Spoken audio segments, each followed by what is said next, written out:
Michael Jackson, the king of pop, may have passed away, but here outside the Apollo Theatre in Harlem, USA, his memory lives on through his music and his fans. The Statue of Liberty reopens her doors today on July 4th, which is very fitting, as it is, of course, Independence Day. Taxi drivers want the city to implement a $1 surcharge to offset the high price of gas. I'm here at the Apollo Theatre's off-the-wall tribute to Michael Jackson. Today marks 40 years since the start of the LGBT movement, which started with the Stonewall riots, which took place right here on Christopher Street. Pakistan's president to give his first news conference since imposing emergency rule. They may have different tactics, but America and Germany agree diplomacy is the best way forward on Iran. The 11th hour of the 11th day, honouring those who have died for their country on Remembrance Day.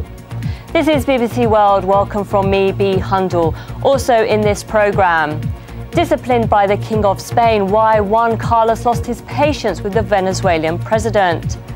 Who wants to be an astronaut? The show hoping to take South Korea into the space age.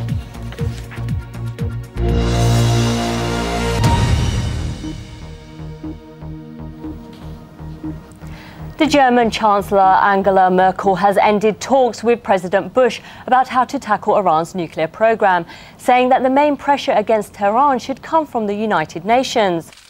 A visit to the parched Texas prairie, where Mr. Bush has his ranch. On bbcnews.com, you'll find analysis and background on the main stories. And by clicking on the watch icon, you can now also get news on demand in broadband quality video from the BBC's correspondents from around the world.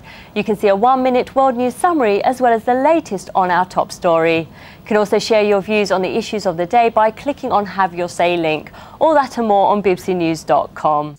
Full civil rights! Full civil rights! November 4th, 2008 was a day of celebration for minority groups across the globe as the United States elected a new president. However, for one group, the celebration was bittersweet.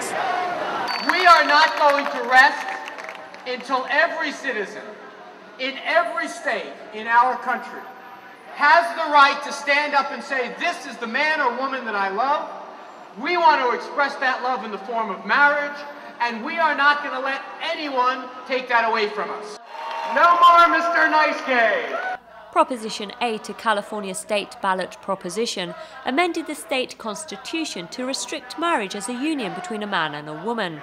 It overwrote a recent California Supreme Court decision which recognized same-sex marriage. I was very disappointed to see the collusion of church money pumped from across the United States into California. Those for and against Proposition 8 raised approximately $36 million each, making this the most expensive campaign ever, second only to this year's presidential race.